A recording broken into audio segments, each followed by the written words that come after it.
So the first question is, how do you define privacy? And what are the main principles or values that guide your approach to data privacy? Well, for me, privacy is kind of broken down to three really main pieces. One, what's the appropriate use of personal information?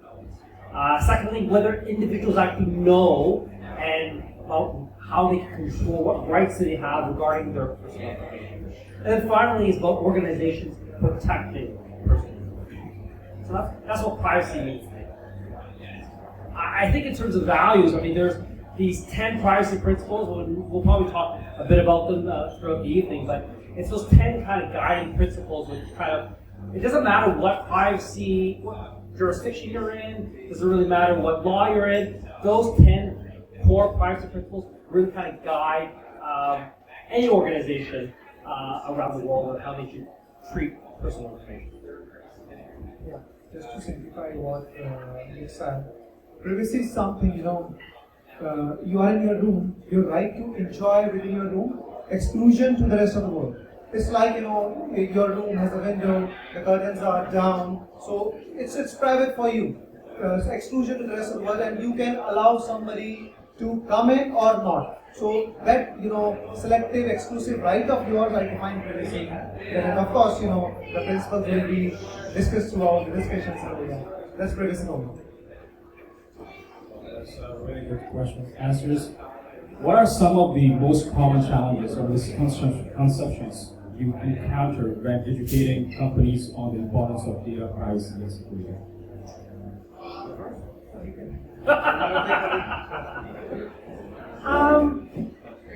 I think one of the biggest common misconceptions is really, how long does it take? How long do you think it takes for a company to realize if there's been a data breach? So maybe I'll just kind of ask a question to the audience. How long do you think it takes for a company to realize that a data breach has occurred? Okay, so maybe I'll take over right here. So who thinks maybe 0 to 30 days? Okay, 0 to 30 days. How about 30 to 60 days? Anything up to 100? Okay. Anybody over 100 days? Okay.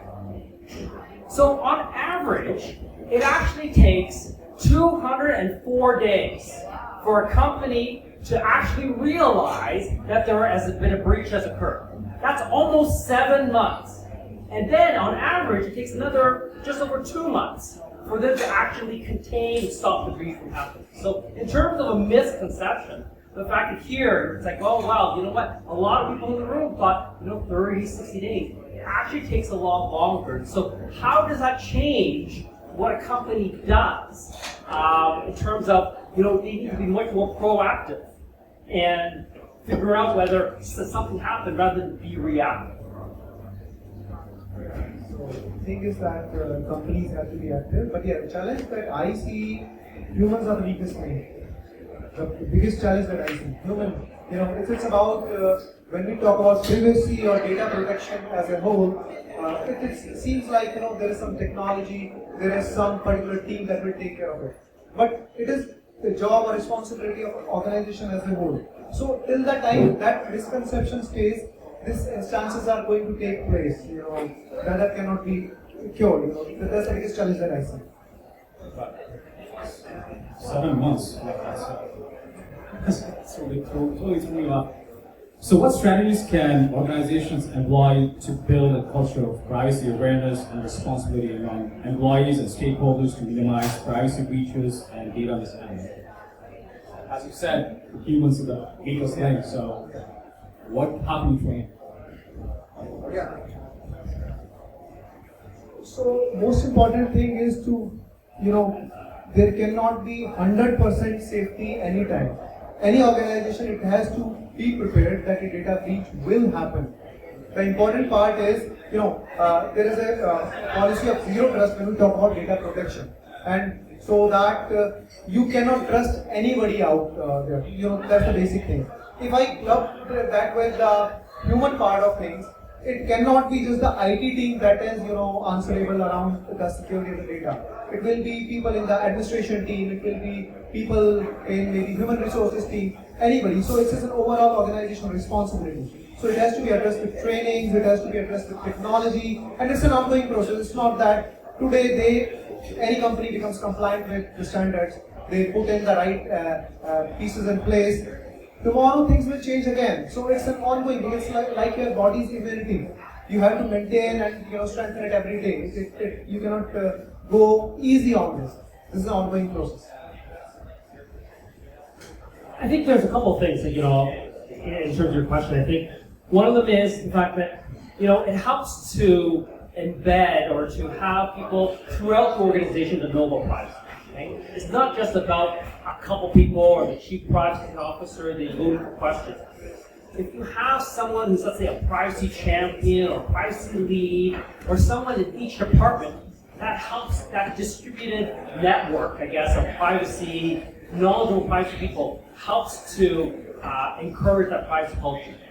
The next thing is really about saying that the accountability for decisions really lies at the business level, not with the privacy team. Okay, so one thing is that with the privacy team, it's like, oh, well, you know what, can you tell me whether we should do this? Do you think we should share this information? It's like, well, we're not here to tell you that you can't do it. Our mantra, and this is what we tell clients, is that, privacy teams should say yes, but maybe with conditions. And so let me kind of give you an example. There was this one company had a policy that whenever there's a change made to a system, they should, the people working on the system had to have privacy training.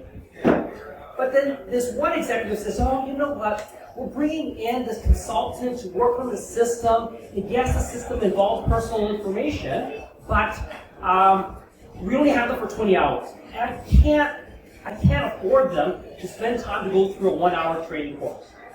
So he said, can I get an exemption? And so we advised the client, say, okay, well, you know what?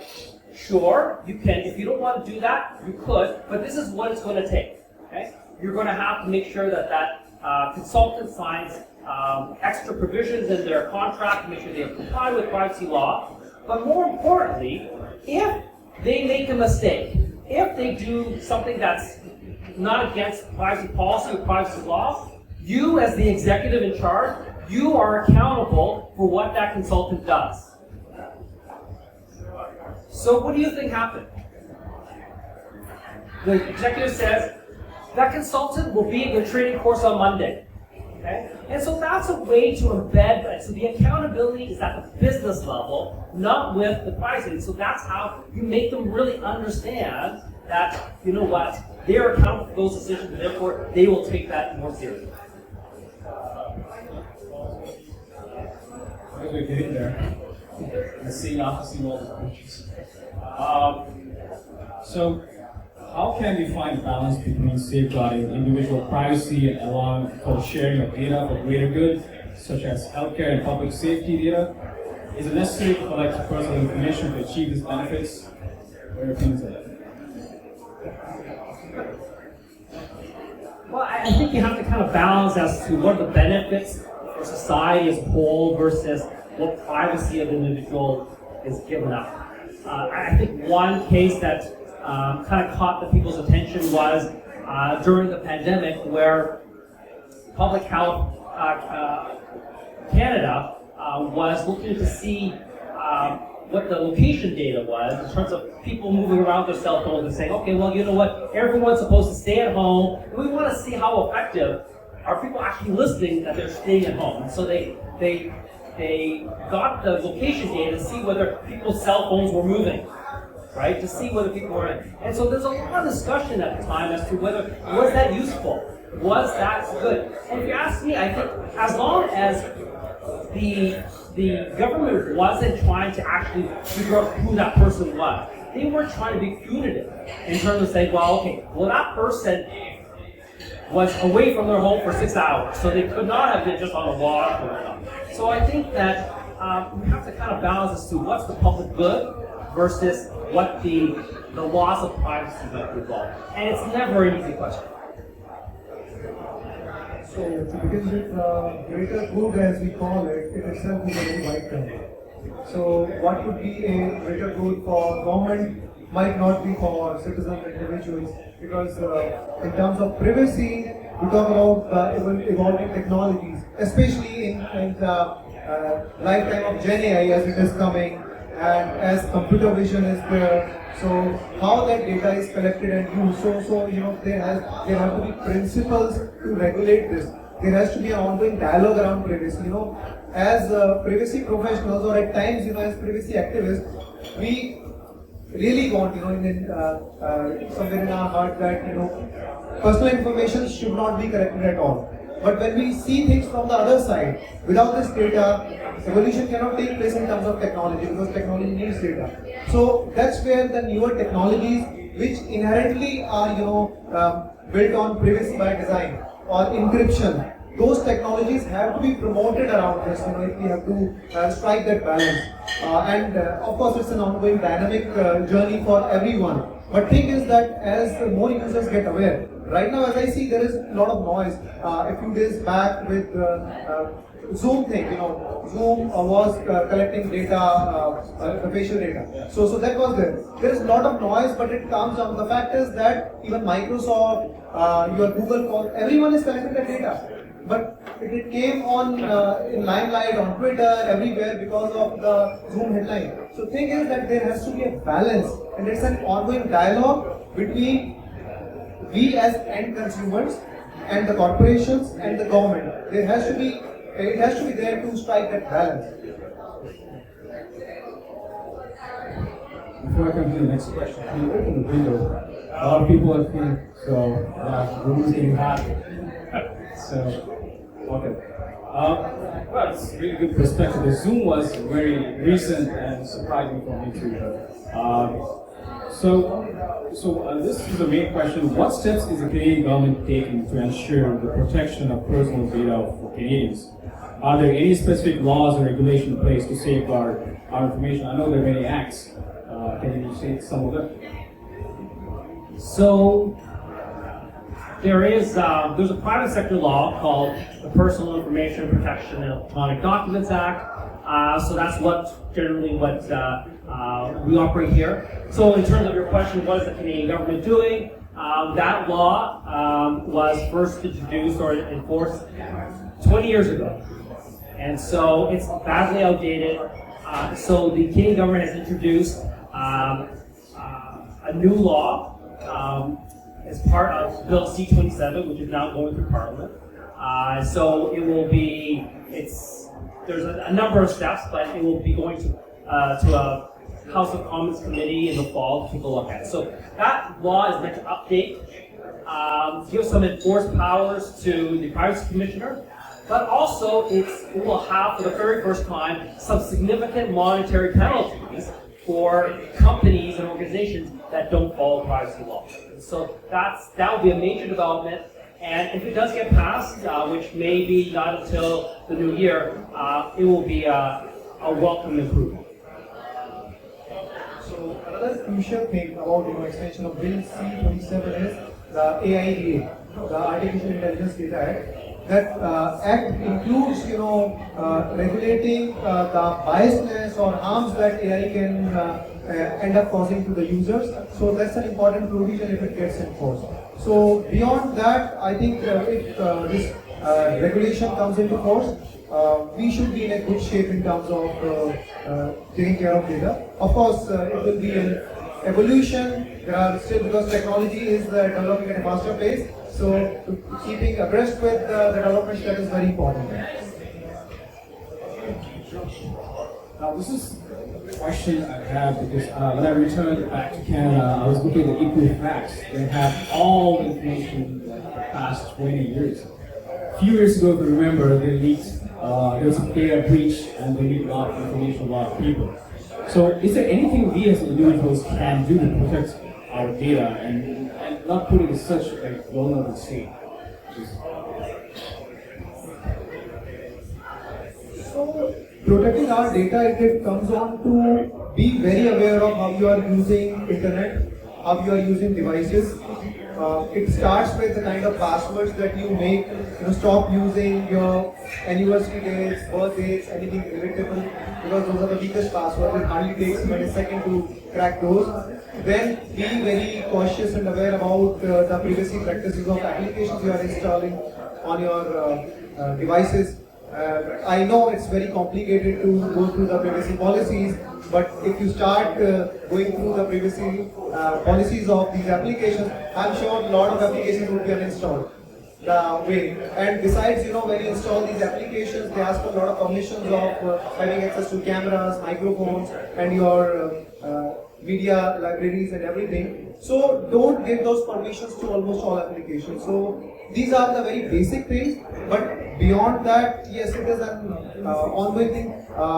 Don't open just any emails on your devices. Phishing is a big threat these days. Don't consider every call that comes to you from a service provider as the right, because there are a lot of scammers outside. So you have to be aware of what is going on. There are big groups, big organizations behind all these hacking efforts, phishing attacks, and everything that goes around. Even threat is not on your personal side; it can also happen. You could be working with an organization, and somebody might target you to get entry into your organization. This has happened. A lot of ransomware attacks come from your employees. That's what is happening. You will receive some email, some attachment, maybe some invoice, phishing. Phishing. That's what it is. And when you open those attachments, some program will be installed on your devices, and they will be in the system. So there are a lot of steps, but to begin with, even smallest of the things, be aware and be cautious about whatever activities you are doing on internet, on your devices. It should help you in a lot many ways. So just kind of building on what Nishant said, I don't think we often realize how much of a digital wake or how much we're being tracked as we surf through the internet. And so, I had a colleague recently, I asked them, I said, well, does anyone here visit the Globe and Mail website for their news? Okay? And so for me, I go to the Globe and Mail website a lot. Maybe I probably will be going more so, since I won't be able to access it through Facebook or whatever. But, I consider a Globe and Mail website for one of those websites that I trust. And so I asked my colleagues, can you tell me how many trackers there are on the Globe and Mail website? Okay, so these trackers may not necessarily be trying to identify who you are, but they track certain information like what did you click on? Where did you come from? What are you searching for? Does anyone have any idea as to how many trackers that my colleague found that are on the Globe and Mail website right now? 34. Not 34. Higher. Over 1,000. Not 1,000. That's too many. 250. 84. Okay? So just imagine, okay, here you have a website that at least I would consider to be trustworthy. Has 80. It's not to say that these trackers are not okay. But the thing is, and Globe Mail knows they're there, but they're collecting little bits of your information. How about some websites that you go to that may be not as trustworthy, perhaps? So I think we have to be aware of exactly how much we're being tracked. Are you using browsers that are, that are more privacy friendly, right? Maybe whether it's Firefox or whether we're using DuckDuckGo as an example. Okay. Don't give out all your information, right? And so be really, give out as little as possible. Don't just because someone says that there's a contest doesn't mean that you automatically have to enter it. They're just looking for your information, okay? And so I think there's a lot of responsibility on us as individuals to go through the privacy setup of our browser. Go through, you know what, if there's apps on your phone that you don't need, just delete them, okay? There was this one case where a very prominent Canadian brand where they had an app, and they said, this app is only collecting data, location data when the app is open. Well, it turns out that it was actually collecting data when it wasn't even open. right? And so you have to be careful about these type of what you see in the marketplace. I mean, yes, that brings up the question, why doesn't North America have almost the same privacy strict laws as the GDPR? Why is that so? Can you answer that?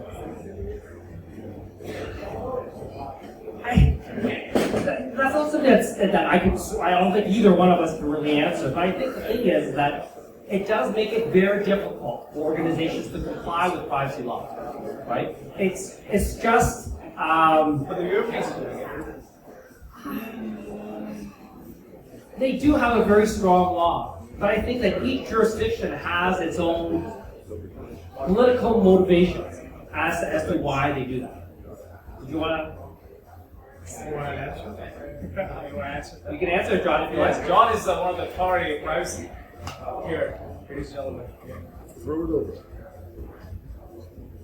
The European law, the General Data Protection Regulation, is historically rooted, and if you want the deep pull on this, it's because the Nazis used census data collected on IBM punch card machines to populate the concentration camps, starting with labor activists and moving up the train. So there's a deep-seated aversion to government collection of personal information in Europe, and that's kind of the historic roots of that. That being said, don't overstate how powerful that law is, and they're whinging about the Patriot Act, because there's, last time I counted, 76 derogations in the GDPR for national security or police or other overrides. So it's as much a geopolitical arm wrestling over who gets to house data as it is an actual privacy thing. Thanks for the answer. Wow, I didn't know that. That's the angle. Wow. Yeah. Godwin's law. Yeah, so. Now, this is the favorite question of all, I guess, I've been reading about. The technology developing at the rate that is like technologies like AI and facial recognition and the amount of data being collected and stored, how can privacy regulations and policies remain adaptable to safeguard individuals' personal information?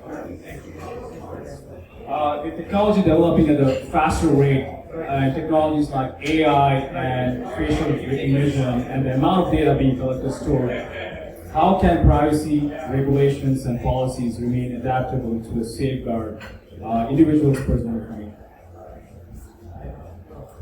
That's an important question, but a lot of theory into that.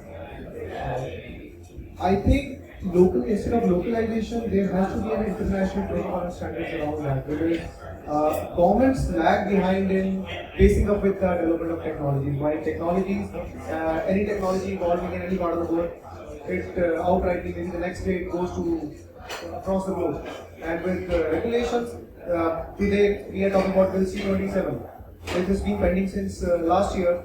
The time it will be legislated, technology will evolve into some other direction, and there will be a lot of new features coming in. So some part of the regulation, while the intention might be good, will become redundant or outdated by that time. So the pace has to be evolved in terms of regulations, and more on that, I believe the industry has to self-regulate itself with some standards, because at the end of the day, when any corporation is building a technology, the objective is that users are going to use it, and that's how the business is going to work. So till the time that mutual trust is not there, or there is a trust deficit, it is going to affect things adversely. So my strong belief is that it has to be a self-regulation standard that has to come in protocol. Of course, there are different frameworks around this, but something around that has to be done to stabilize how things are evolving, because with the pace of technology, it's very difficult for regular regulations, how they are legislated, to control and monitor. I think the only thing that I'll add to that is basically that I think because they're so fast moving, because things are happening so fast, that when laws around this area, they very much have to be principles based, not rules based. So, you know, if you have a law that says, okay, you can only do this, or you cannot do that, those type of laws are going to get very outdated very quickly because the speed of technology is evolving so much. But as long as we have some type of good principles where they're flexible, they're guidelines that can be used as a foundation as to how to guide, how to formulate responses, that might be the best way. Because right now, these days, I mean, like, you know, it's taken us how many years to get a new significant improvement to Canada's private sector law. And so we can't rely on the law being updated because by the time it gets updated, it's already outdated. So I have a couple of questions left. My second last question is, how do Web3 technologies such as blockchain and decentralized applications enhance privacy and data security? I'll let you take this one. To start with, yes, Web3 supports encryption. It's much safer than Web2. But as I see, there is a conflict with current privacy regulations in terms of because our current privacy regulations across the globe, as we see, it lives in a centralized system which can control the data. And the core principles of Web3 are around decentralization. So that's one thing. There is a conflict to begin with. Another thing is privacy regulations are surrounded around data deletion, right to delete your data. So while Web3, it is appending of data. Blockchain is all about that. So there is some conflict in the current shape of privacy regulations and Web3 as we see.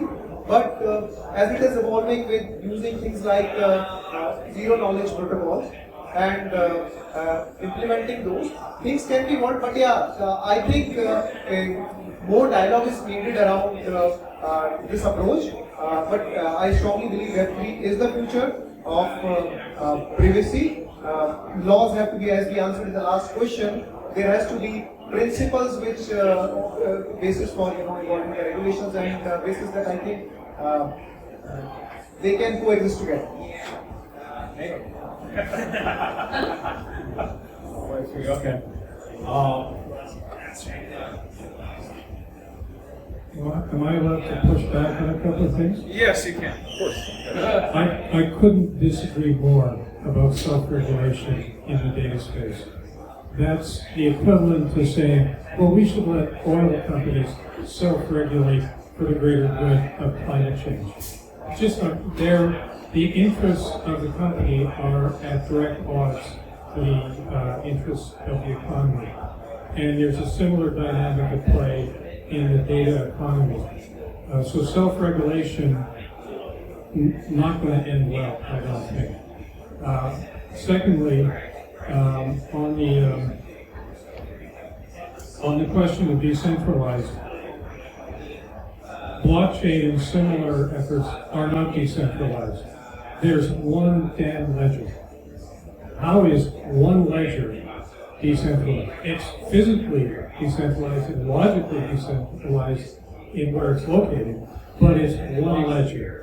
That's not decentralized. And chain analysis has made a whole business on looking at that one blockchain and breaking down and tracing everything.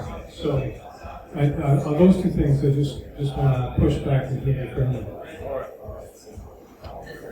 Thanks for your input, John.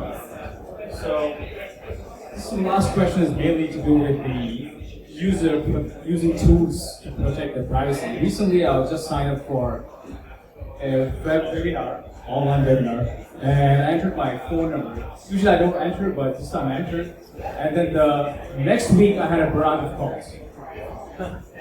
So I use email burners for two reasons: to find out the source who leaked out my email, and to easily shut down the spams coming from this. So you can create like thousands of different emails so you can find out. I'm trying to find that for phones to make a disposable phone number so I can trace down and who leaked my phone number. Do you recommend any kind of tools so users can use so they can protect their data and privacy and usually find out the source of leakers? I think we could probably be here all day, depending on what we're talking about. I think, disposable email addresses. I mean, I think, in terms of, having multiple email addresses, you don't have to give the main one that you use for things that might be of suspect nature or just require your email address because you want a coupon, right? Who isn't using a messaging service of some sort, right? And so, if you're using text messaging, just regular text messaging, it's not encrypted, right? And so, what are some other ones that you might use, right? So, one popular one is WhatsApp, but a lot of people have some concerns about it because it's part of the Meta family, right? And so whether you might want to use alternatives like Telegram or Signal as alternatives, so that when you're conversing with your friends, that at least there's some level of protection. And so we talked about browsers.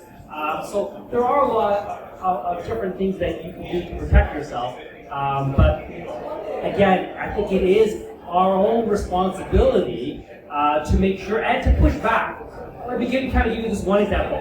Just down the street a few years ago, I went into the gym, say I'd like to have a gym membership. And so they said, okay, we'll fill this information. I said, okay, well, why do you need my birthday? And I said, they said, well, sir, we'd like to make sure that you're over 18 to sign a contract. I said, well, that's very kind of you to think that I might be not 18. But in any case, I'll be happy to show you my driver's license, but you don't need to record my birthday. It's not needed, right? And so here you have someone who, frontline person, doesn't understand exactly why. And it could have been, alternatively, just check a box saying you have examined that person's ID, you have confirmed that they're above 18, and you can go on. There's no need to record my birthday. And so I think it's also incumbent upon us to push back when, the information that they're asking for is unreasonable. Adding to what Nick said, I follow this practice myself. I have my own domains, so I create different email IDs to register on different services. So that helps me understand from where the data is shared. So that is something very basic. Other thing is, these days you can enable multi-factor authentication on your accounts. That's a basic thing that at least would be safer than you using very basic passwords, maybe of 8 characters. That will still help you here. Besides that, another concern, of course, I might not have a right answer to that, is with Gen AI, how things are evolving, putting our images and videos on devices on social media. I'm not sure how it is going to be used, because there already are instances like that where your face, your videos can be used in any shape and form to extort money out of you.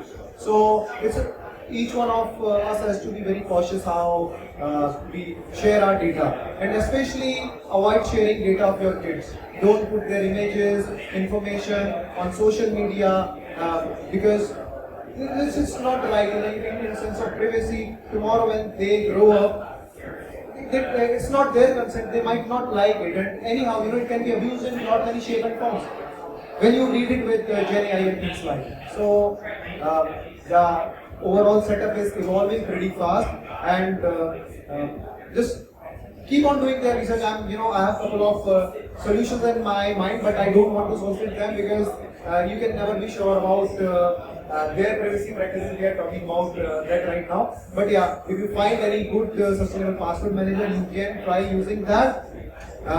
Depending upon which one is credible. I don't want to recommend any particular here, but yeah, password manager is something you can explore. There are a lot of antivirus services which can help you see which of your email IDs and accounts have been breached.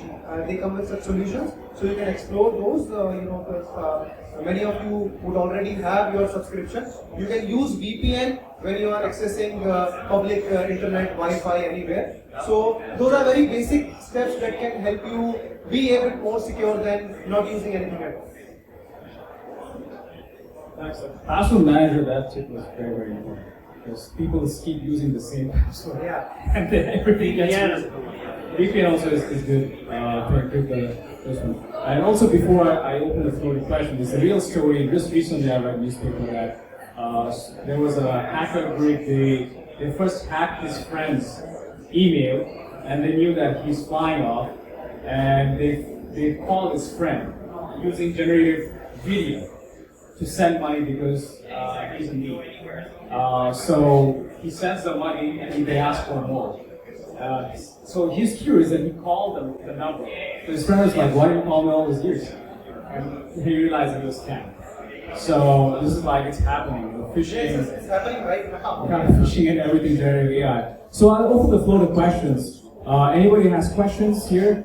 We have 30 minutes of questions. Yes. I'll just go with you first. Hello. So we talked a little bit about GDPR and the ramifications of having things like a digital bill of rights and a principles-based approach to privacy in terms of balancing efficiency and privacy and how technology evolves and all that. In your guys' eyes, what are the major obstacles in Canada today that prevent us from coming up with and instituting something like a digital bill of rights?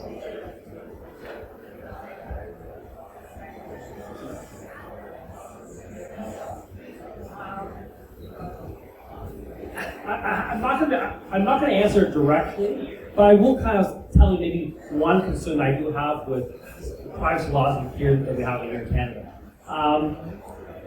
The laws here in Canada are heavily reliant on what we call a consent-based model, right? Where we're saying that, okay, if you get someone to consent to collect, use, and dispose of information, then, so how do we use that? So how you don't really get that to, okay, well, make sure you put up a privacy notice.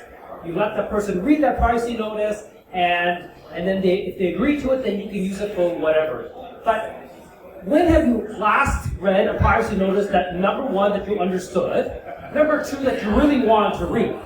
And so the answer, for the most part, like, just imagine, you install a new app on Apple, you've got pages and pages and pages legally. So the thing is that the consent-based model doesn't really work here in Canada. And so what really needs to happen is that fact that organizations need to do more to protect, but the onus needs to be on the organizations to properly use and process the information rather than just relying on consent. And I think that's a major flaw in the legislation that we have right now. Because consumers they cannot be expected to really give meaningful consent to how their personal information is being used.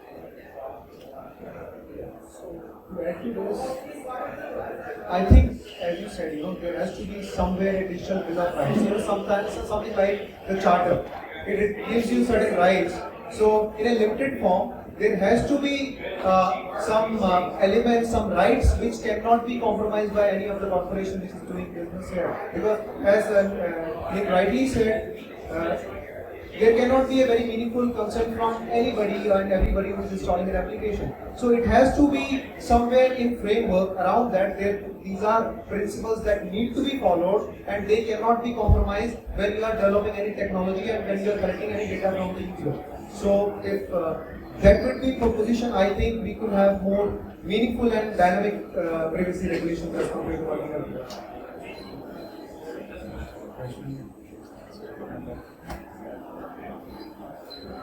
Hey gentlemen, thanks for the conversation. Nicholas, you said something about how laws are too slow to respond, and to me that feels like a top-down kind of way of approaching it. What do you think about bottom-up movements like open source and DAOs to sort of address privacy concerns? What are the promises and what are the flaws behind it? I would say like speed is one of the benefits.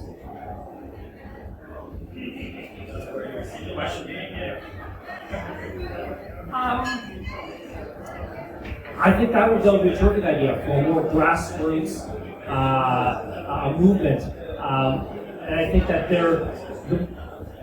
it's a lot different 10, 15 years ago when I first started privacy.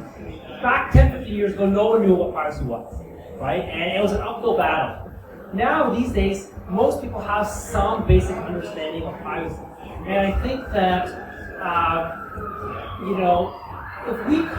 if there's a movement, let's say, to having the government realize or enshrine the fact that privacy should be a human right.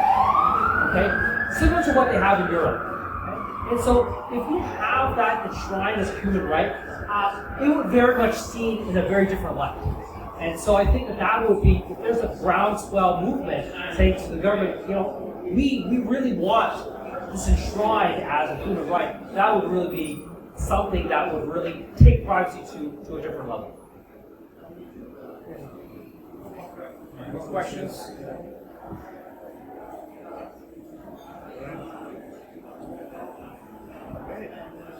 All right, thank you. So let's give a round of applause to our guests.